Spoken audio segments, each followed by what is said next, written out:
Hello and welcome to Flaunt. Create a life you love after infidelity or betrayal. I'm Laura Cheadle, and today we are going to take a deep dive into forgiveness. And no matter what you think you know or you think you don't know about forgiveness, I'd like you to come to this show with an open mind, with a sense of curiosity, because we've got a great guest today. Her name is Dara McKinley, and her all of her work focuses on forgiveness. And instead of reading her bio to you, I am going to have her explain how she came at this, how she kind of discovered these steps in how to forgive.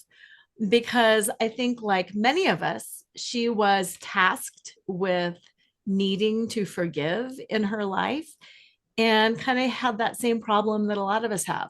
Well, great, I know I should, but what does it really mean and how do I do it? So, with that, welcome to the show. I'm so excited to have you. Thank you, Laura. I'm honored to be here. As you know, I'm a huge fan of your work, so this is a wonderful experience.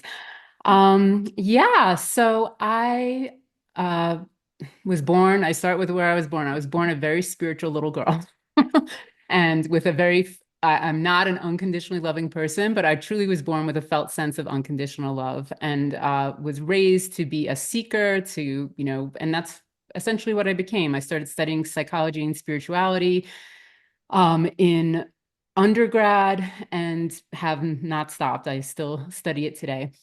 And in the early 2000s, I had an idea for a business, and in my naive enthusiasm, I kind of jumped in with business partners who I would be ultimately be incompatible with. However, the business took off, and so we kind of just endured each other for as long as we could, which was a nice number of years. And then in 2009, everything fell apart and I was pushed out and I lost my part in the business. And I was 50% relieved when that happened because these relationships were very stressful. So when that moment came, I remember feeling like, it's over, thank goodness. And then I was 50% heartbroken because the business was my brainchild. I poured so much into it and it brought me a great sense of joy. It was a huge loss. So I was like, okay, Dara, at this point in my life, I'd had 2 decades of studying psychology and spirituality behind me and working in the realm of mental health. I was a psychotherapist. I had a graduate degree in Buddhism and psychology. So I was like, I will get through this. Like, this is a huge blow, but I am going to lean into my significant relationships. I'm going to recreate my life. I'm going to focus on gratitude. I'm going to process my emotions and, I will move forward. So 3 years later, it's 2012. Still noticed that I had a negative narrative ruminating in my head. And during those 3 years, I was very close with a wise woman, crone type figure in my life who watched the whole thing go down with the business. So she was aware of the story. And every like 6 to 9 months, her and I would talk about it and I would just combust Yeah. and just unload all the details. And she would listen to everything I had to say, just with a complete compassionate heart. And at the end, she would say, Dara, you might want to consider forgiveness. And I would just bristle. Yes. I'd be like, oh my, her name was Fran. Hi, Fran. I love you. Thank you. If you ever hear this podcast. And so I would just think to myself, like, didn't you just hear everything I just said? And there was something about the word give that I felt like I had lost this huge thing. So it just meant like giving more. Um, and it felt like I was letting them off the hook. And so, but this happened like 2 or 3 times where her and I would combust and she would end the conversation. You might want to consider forgiveness. So it's 2012. I notice I still have this negative narrative in my head, like kind of when I'm washing the dishes and folding the laundry. I just noticed this loop happening about like, that was so wrong. How could they have gotten away with that? This is so unjust.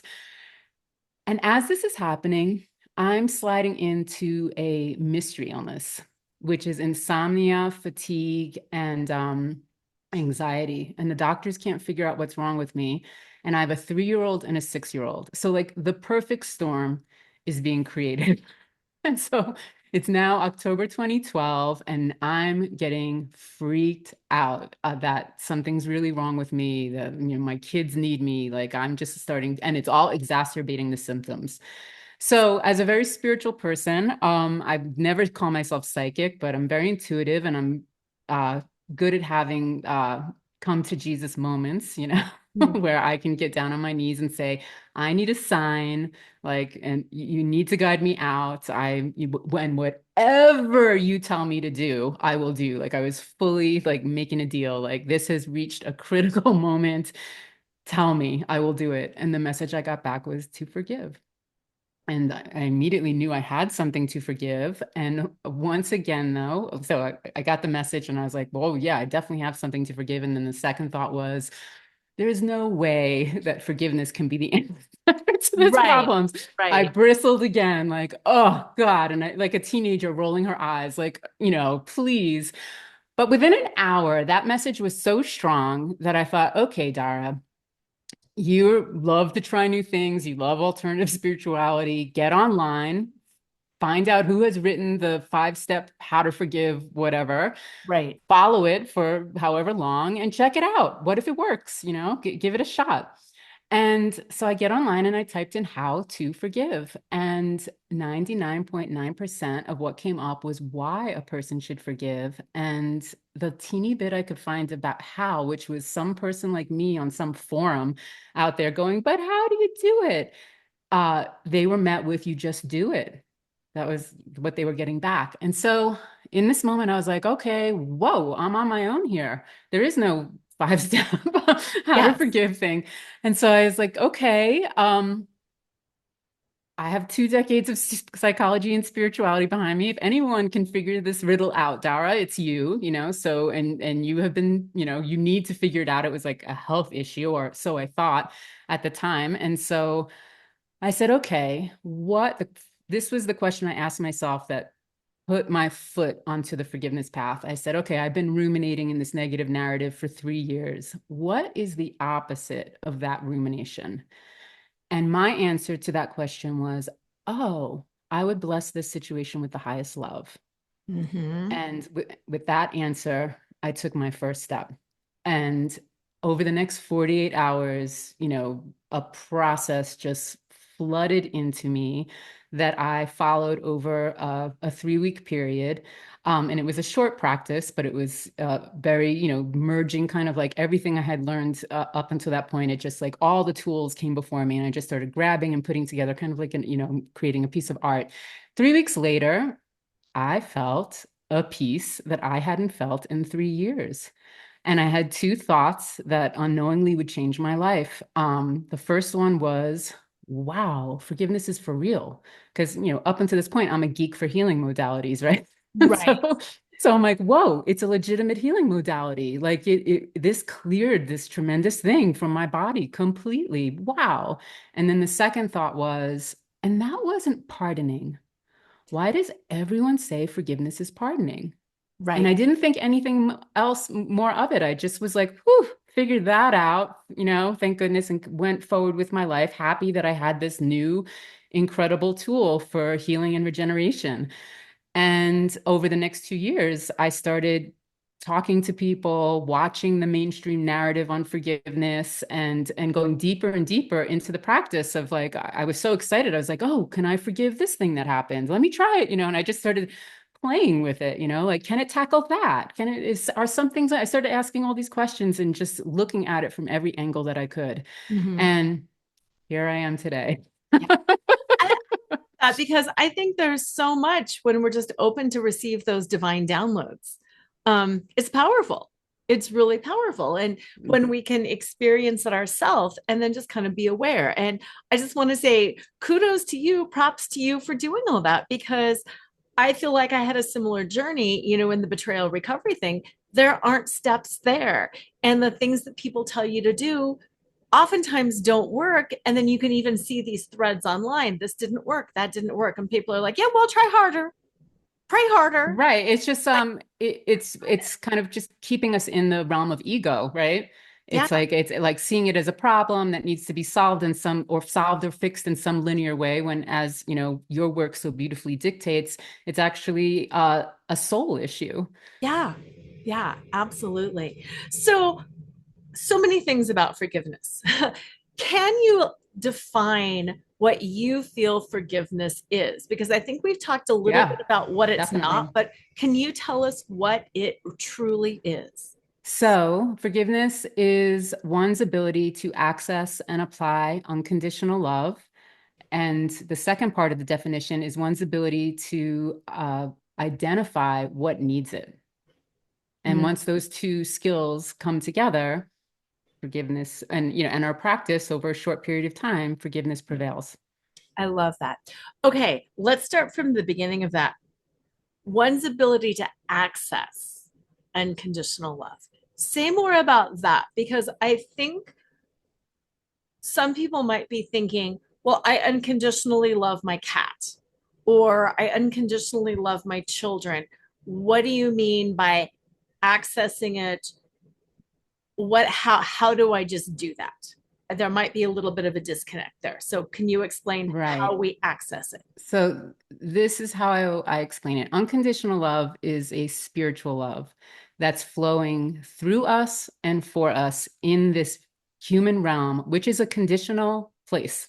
Yes, This it is. there's there's no getting away from that. And so yes, like what I'm saying, like you have to view it spiritually because if you try to wrap your head around it from like what's actually in front of us here, this is a conditional place and it's going to reflect back to you conditionally. It's not going to reflect back to you unconditional love. So there are people like me, as I said, I was born feeling it. So when I asked that question that night, I said, what's the opposite? The opposite is blessing with the highest love. I Yes. could easily reach for the highest love because I have felt it. And there are people like me who just have this felt sense of it. And I also acknowledge that there are a lot of people who don't have a felt sense of it. However, it does flow forth in a person's life, in their family, in their, with their kids, with their cat.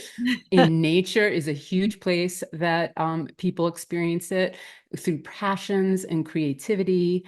Um, there, it's flowing through in so many ways. And so for the people who don't have this felt sense of it, like I do, I invite people like, okay, so you need to identify where it's happening and start paying attention to where it's happening. Between a mother and a baby is one of the most, what I call acute places, Yes. acute meaning intense, Yeah. where it is flowing through. And when you think of that paradigm spiritually, here comes this being that just arrived from the other side. And they not only beam it, they elicit it from the beings around them. Like when you look at a newborn baby, there's something that's happening in your body. Even if you're just the neighbor from down the street, when you see that being, you can feel this like divinity in your body. Mm-hmm. People who've had near-death experiences, going back to the spiritual perspective, all report merging with a tremendous love that's, unconditional. And meditation practitioners, devoted meditation practitioners, often talk about this experience of being completely enveloped in love. And it's actually like the first time it happens, it's unsettling because that's like how vast and infinite this love is. And we're merging it with it from a conditional realm. So the first time it happens, it's like, whoa, you know, what's going on here? Yeah. But, devoted meditation practitioners, it's kind of like, they say meditation doesn't have a goal, but I would say that, when those moments happen for them, like that definitely keeps them in the game It because does. it's showing them the nature of reality, the true nature of, of what's going on. Anyway. Yeah, very well said. And for anybody listening, you've probably had that experience, even if it's short. Maybe you're in church and something strikes you, or you're in the theater. So often, I mean, it sounds silly, but during Broadway musicals, the music, and I'll just be like, oh, and Yes. it's passionate, it hits you. There are those moments everywhere. And same thing, I love how you said nature. I was just in Egypt. There were moments where you're just like overwhelmed. Mm-hmm. Right. So, yeah. So that's medicine.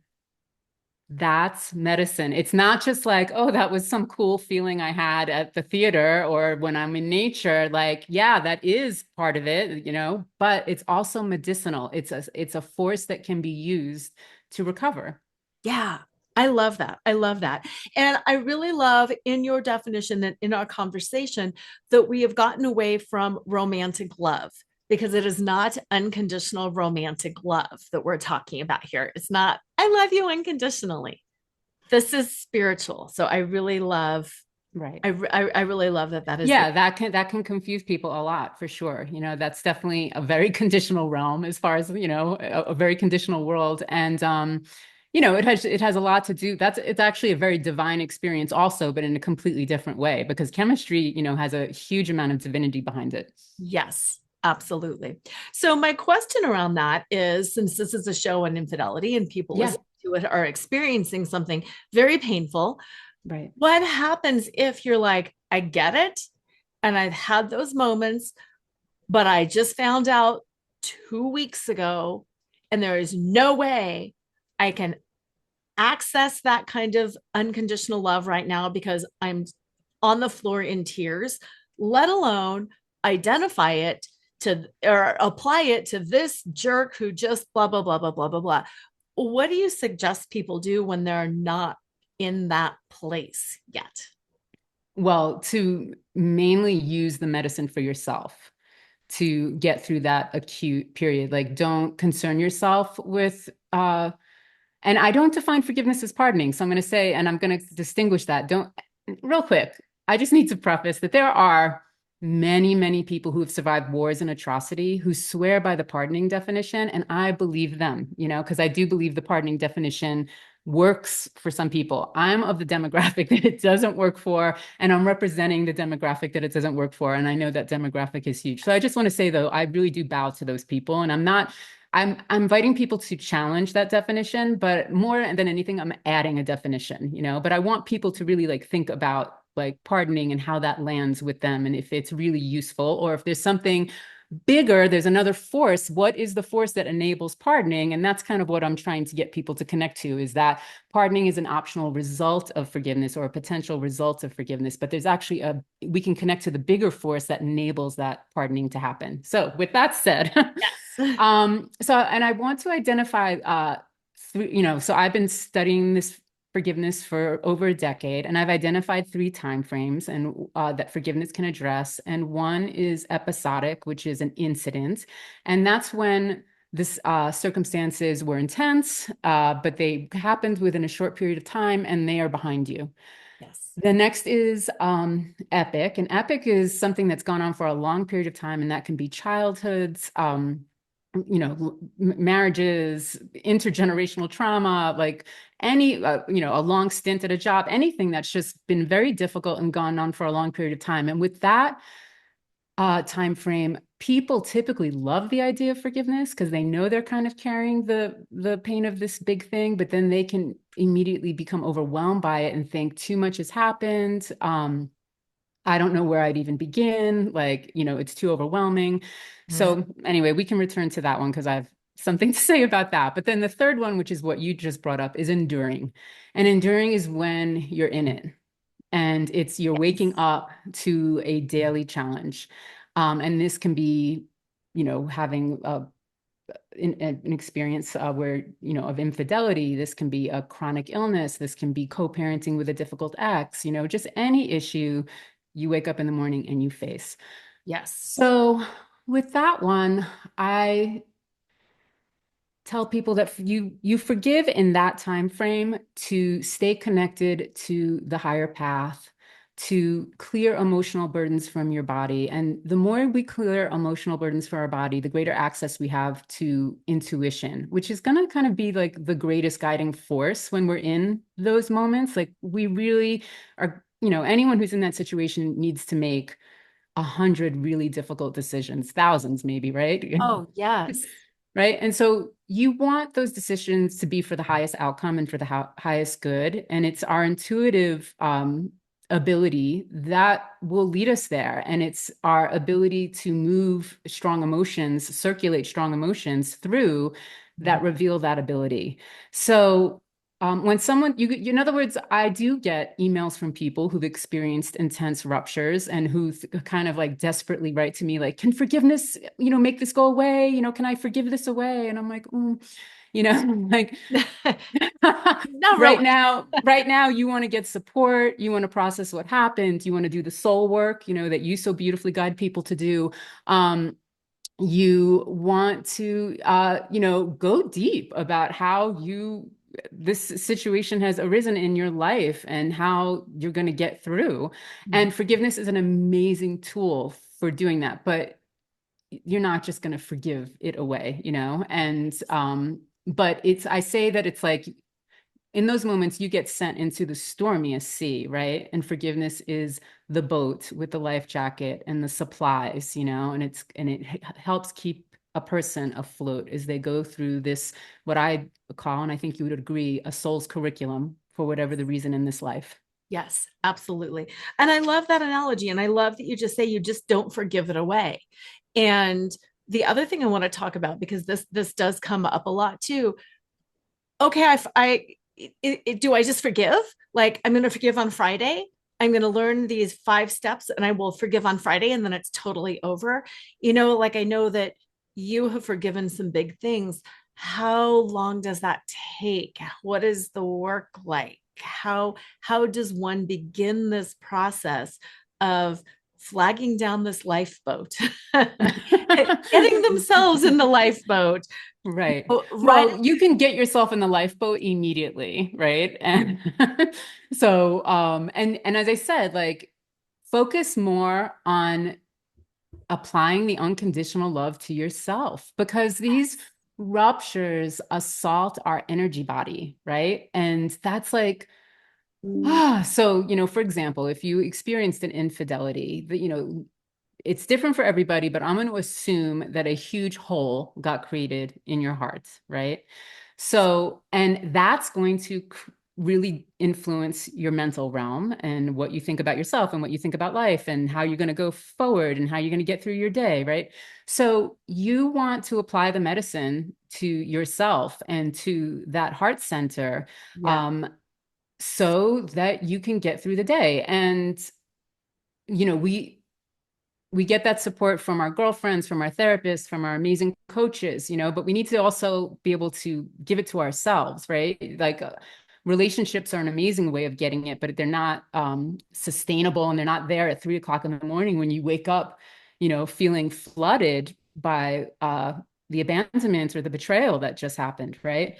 So you can get in the boat at any time. You just want to make sure that you're focusing on keeping your energy system as clear and moving. Clear is kind of a huge objective in those moments, but as circular, you want it to circulate as much as Yes. possible, um, so that you can stand up in the morning and face the next day. Yeah. I really appreciate what you're saying about circulating it, processing it, moving the emotions through, because it isn't about stuffing them down and it isn't about hiding under the covers until they go away. It's moving it through.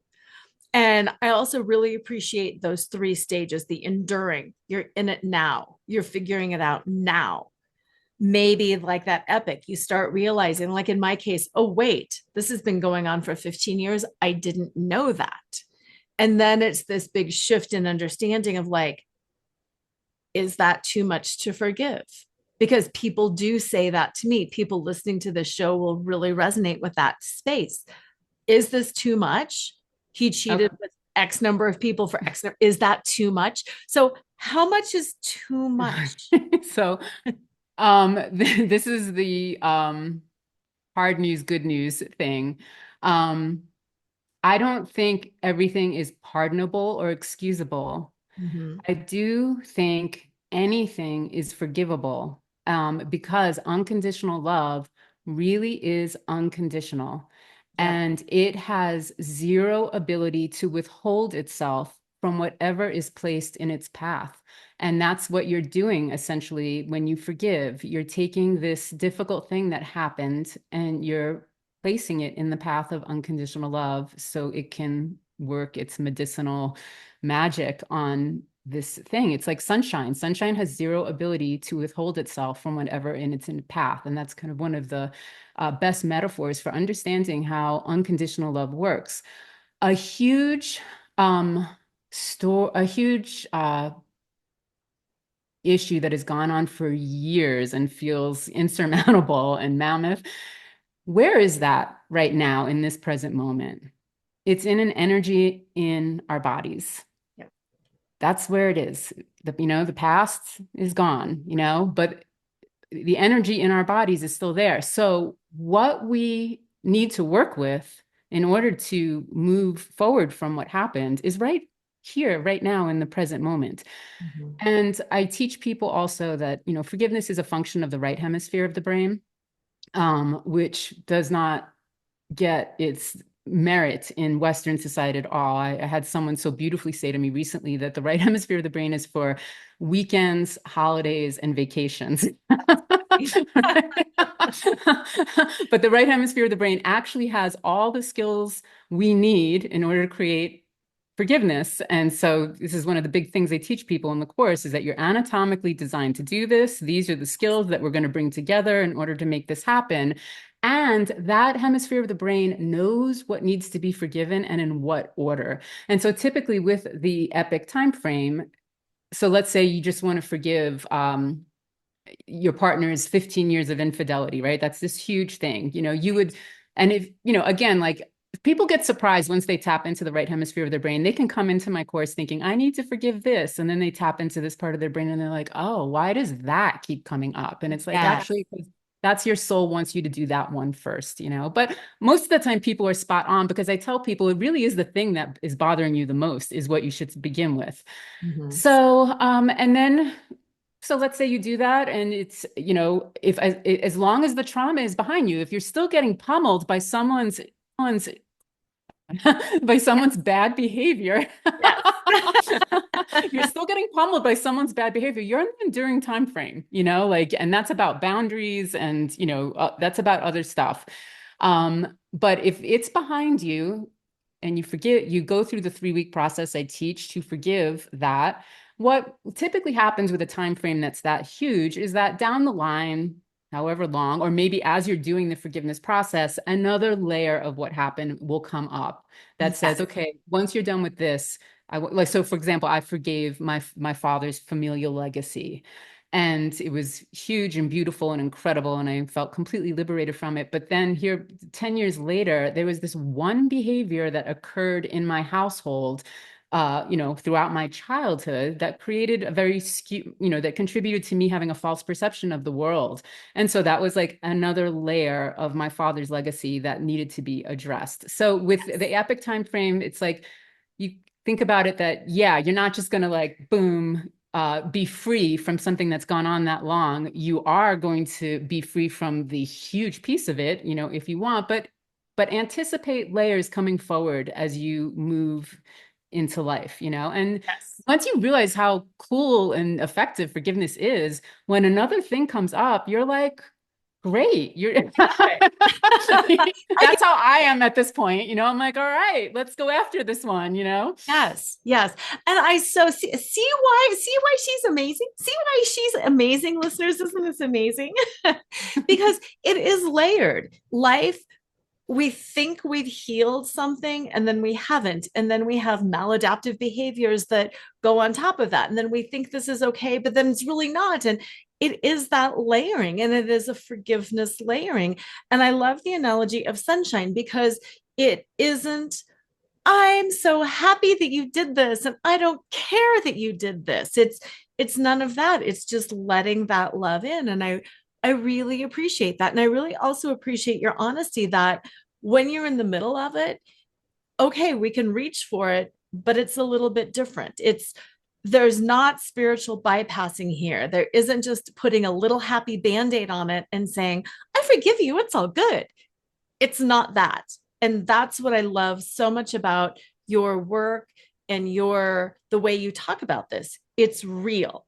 And that's why I think sometimes people get a bad taste in their mouth and bristle like you used to around forgiveness because it has been sold to us sometimes as a happy little story and that we're a real big person if we can just let it go. And that's not what it is. Right. And, when you're flooded with huge emotions, hearing, let it go, just stop being angry, just pardon them, just have compassion for them. Like, I'm actually a very compassionate person. And, I can feel what other people are feeling as soon as they walk in the room. I have a huge degree of empathy. Right. And but when you're flooded with really strong emotions, those messages like can make somebody feel like, oh, now I'm a spiritual failure. And so I just want to say, there's nothing wrong with you if you don't feel like you can do any of those things while you're managing the aftermath of some huge rupture. And I Mhm. want to illuminate this with a story that, one of the most popular stories is Jesus on the cross as he's being crucified. He looks up and says, "Forgive them, Father, for they know not what they do." And so many people cite this story because he walked his talk up to the very last moments of his life and, came forward to forgive the people who were killing him, right? Huge, huge act of grace, right? However, what I think is so interesting about that story is that he actually delegated. He actually looked up and said, "Father God, can you forgive these guys?" And Yes, if you had asked him in that moment, he would have been like, I'm dying right now. I Like I can't. have nothing in me, but I know something, what he called Father God, what I refer to as unconditional love. I know something that can. And I know how to enlist it and call upon it and have it be applied to these men right now in this moment. And so I tell people like forgiveness is not your ability to be unconditionally loving during No. an incredibly difficult time in your life. Forgiveness is your ability to enlist unconditional love, and even though at our essence we are this love, we got to get practical and user friendly when we're in the depths of a soul's curriculum. And Yes. the most practical and user friendly thing to understand at that time is that it's something that you can access, and that can help you through. And it's okay that you are in an emotional storm and you don't have the bandwidth for high-minded spirituals. Yes. Not now. Right. Yeah, not now. And I also appreciate that because, and listeners will know from listening to my show, oftentimes I say forgiveness is really one of the last steps. It's not that we have infidelity and we forgive them and it goes away. No, we do the soul work, we do the spiritual work, we understand things, we talk, we learn, we grow. Forgiveness is something at the end. And I really appreciate in your story, you had this bad experience, you made the best of it, you parted ways. And then later you realize during these mundane tasks, during the laundry, during the dishes, the story is still on repeat. There's a loop. Something is stuck. That's such a clue. Right. Something is stuck. Oh yeah, a negative narrative is an unseen emotional world as far as, as how I define it at this point. Or one that's looping. When someone's looping in something, I just look down at their body and think like, okay, there's something that needs to be seen and tended to. Mhm. And it's, people, across the board see that once they do that piece, all of a sudden the negative narrative loses its hold. Yes. So let's get into some of the details. You have this 3 week process, and we've talked about okay, it's accessing unconditional love, which is understanding what it is, making sure you're in the place, identifying the situation that it needs to be applied to. But say more about the how. How do we go about doing that? So the first thing I have people do is have their own embodied experience of unconditional love, because that is the source, right? If you're not feeling it circulate in your body, you're not going to be able to apply it. So that's what we talked about in the beginning. I get Yeah. people to start noticing where it's happening and how to feel it inside their bodies. And then the second piece I teach, then we go right into learning how to apply it and how to use the right hemisphere of the brain, Mm. and what it's capable of. And we create a practice of applying it. Then we move into, so that's the first part of the definition, the Yes. practical application of unconditional love. Then we move into the second part of the definition, which is identifying exactly what needs it. And that's where I teach people. So I very much see the world through the lens of these four realms, and it's the realm of action, the realm of thought, the realm of practicality, the realm of the Mhm. physical, and the realm of emotion. Yes. And each of these realms needs something in order to do what it's designed to do. And so the realm of action needs freedom. The realm of thought needs information. The realm of the physical realm needs resources. And the realm of emotion needs to be seen. And so I teach, and once it's seen, it circulates. And I teach people three different practices for seeing their emotions in their body. And a lot of times, actually, when they're seen, they also dispel. But I'm just like, if it dispels, fantastic. That's like, that's amazing. But at the very base level, I'm just going for emotional circulation because emotions, like, you know, are an anatomical system. All anatomical systems need to circulate, right? They all need to move. If an anatomical system doesn't move, problems happen, and emotions are no exception. And emotions can actually cause some of the biggest problems in our life if they're not circulating. And so I want this to be like brushing your teeth, just a mundane thing. We all have this emotional realm. It needs to move. It's not who we are. It's this energy that's actually informing us in many, many beautiful ways once we go into relationship with it. And so, how do we apply what I call vitamin C? It's the thing that it needs to get it moving. And then, actually, once you get it moving, the experience of unconditional love can saturate at a deeper and deeper level because if there's anything like blocking that love, it's emotional congestion. Mm-hmm. Mm-hmm. Okay, let's go a little deeper around the Yes. whole idea of circulating an emotional congestion and get it moving, because I know a lot of the listeners understand because I do a lot of the somatic body work, Mhm. and we physically move the body in order to sometimes shake up the emotions. But I think sometimes there's confusion around that for people, like, what does it mean? Do I have to go scream at people? Do I have to go punch my pillow? I think there's sometimes confusion around what is emotional circulation and what does it mean to get those things moving. So, can you talk more about that?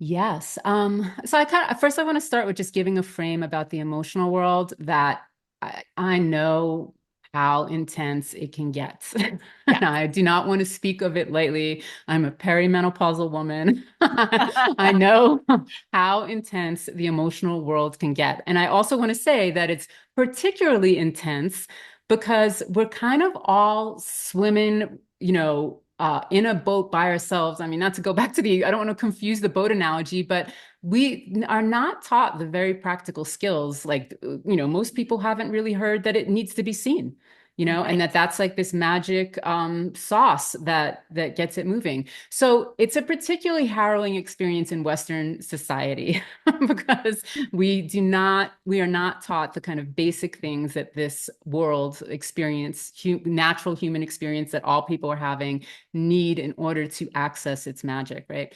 The Yes. second thing is I want to also say that at its highest expression, the emotional realm, and I'm talking like the most difficult ones, including the most difficult ones, are a vestibule or a passageway that once we have the courage, the skills, I say that, unconditional love is like a sword and a shield, like I wouldn't traverse a strong emotional world without my sword and my shield. Right. So once we have like the equipment and the perspective to traverse it, it actually is so illuminating in terms of intuition and our deepest personal truth. And I don't know why it got set up this way in this incarnation, that this is the experience that humans need to have the courage to do in order to access those incredibly deep and powerful places of ourselves. But without fail, that's what happens, right? So, Yes. with that said, wait, can you please bring me back to the original question? All right, Yeah. here, I got it. Okay, and I want to also like put our 2-year-olds, like I want to give them the medals they deserve because Yes. 2-year-olds are such a gorgeous um, example of emotional health, right? When a 2-year-old has a tantrum, you cannot reason, you cannot fix, you can't even really contain it. If No. you try to do those three things to a 2-year-old, you just inflame the 2-year-old. However, if you say to the 2-year-old, for example, "Oh, I am so sorry that stick broke," Mhm. you will get these gorgeous 2-year-old eyes looking at you and an exhale and go, and then if you dare to take it, and what else about the stick, It was my favorite stick. Oh, I know. What else? So if you see the 2-year-old, if you pour vitamin C into this 2-year-old, you will see an immediate decompression happen and the emotional realm begin to circulate. And if you try other approaches, it will inflame and just, they earn, that reputation that they have today of kind of being nightmares.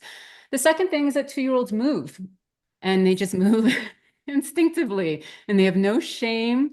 It's just complete unabashed, just letting their body move exactly how it needs to move. And so if they need to stomp and kick their feet and do whatever, they're discharging the energy, Yeah. and it's actually gorgeous, as annoying it can be to be happening in the supermarket, they're actually being very emotionally pure and healthy. And Yes. then the third thing is that they create whatever they want to create, again, without any self-consciousness, without any judgment about the substances. My daughter would, go to her daycare and she would take the paint and she would draw a black circle onto the thing. And the woman would encourage her, like, and what else? And she'd be like, no, Right. that's it. Done. Yeah. She put it down. So they're so pure and in their process.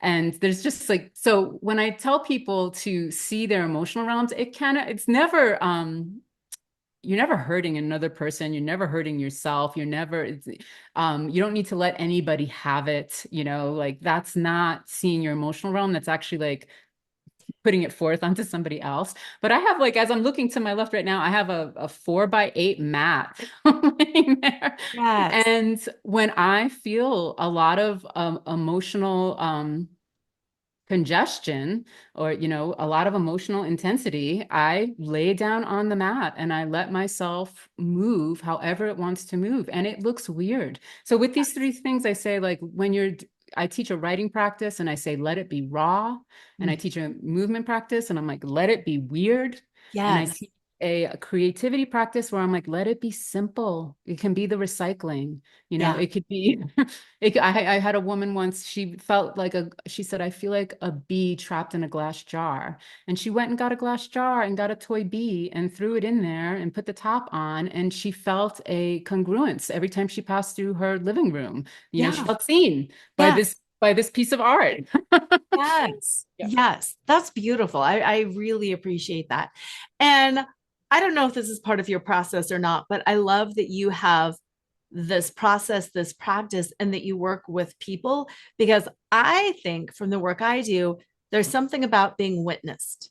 And can we forgive on our own? Sure. But to have you with somebody, to have other people with somebody, to be witnessed in our emotions is like a whole other layer that I think just greases the cogs of the wheel and really makes it go a lot quicker. Yes, it is. One of the most, healing things that can happen is when you tell your story to someone who can truly see you Yes. and truly see your soul, your intention, and meet you like with compassion and wisdom. Yes. Like, I wish that for every single person in the world. I've been very blessed to have many moments of that. And I also am aware of the fact that some people don't have any of that in their life, or it's very few and far between. And so I always say, like, yes, if go for those experiences and also know how to see yourself. And between Yes. those two forces, Yes. you will move forward. But I completely agree with you. Vitamin C, quality vitamin C Is is like huge. some of the best thing on the planet for sure. Mm-hmm. Yeah, because looking at your different realms, this podcast has provided information. Information is great. That satisfies the thought reason. Okay, resources. What are some of the physical resources? Maybe people can make some things up on their own, but it's also really nice to be like, hey, I'm doing your program. I'm reaching out for coaching. I'm doing different things. Now I have even more resources. And then freedom. Okay, what does that look like? Sometimes when we go, oh, I don't know what that means, it's easy to walk away from it. Oh, I guess I don't need it. But to have somebody kind of pushing you, what is that freedom? What is that freedom around that action? And then how can I see myself and how can I allow myself to be seen by others? That's beautiful. Yeah, totally. And I love what you just pulled together, and I'm very familiar with your work. And I do think that you provide that container for people, in a really comprehensive way. And so I'm a huge fan. Yeah, well, thank you, and right back at you. Yeah, thank Yeah, you. absolutely.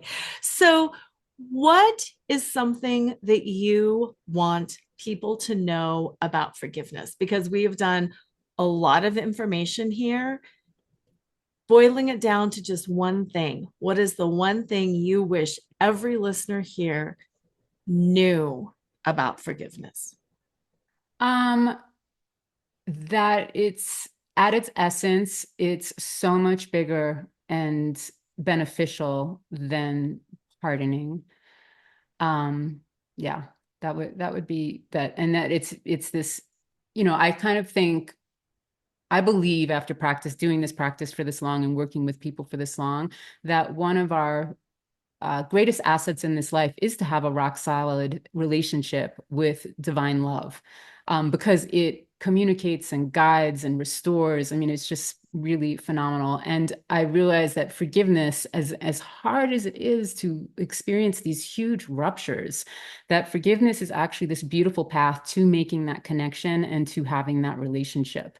It really like develops the muscles and the neural pathways, and makes it a very practical experience. And that's kind of one of my fascinations in life, is that I want spirituality to be practical. I want it to have legs. I want it to, Yes. I don't want it to be platitudes or nice ideals. It's like, does it relieve suffering and does it benefit our lives in tangible ways? Like, that's like what I'm after. Yeah, I love that. Does it relieve suffering and does it benefit our lives in tangible ways? Yes. Right. Isn't that what we all want? Right. Because otherwise, why are we doing it? Right. Yeah. Because otherwise, it's an ego trip. It's I'm doing this because it makes me a good person, not because it makes me feel better, not because it increases love and value and support. It makes me whole, yeah.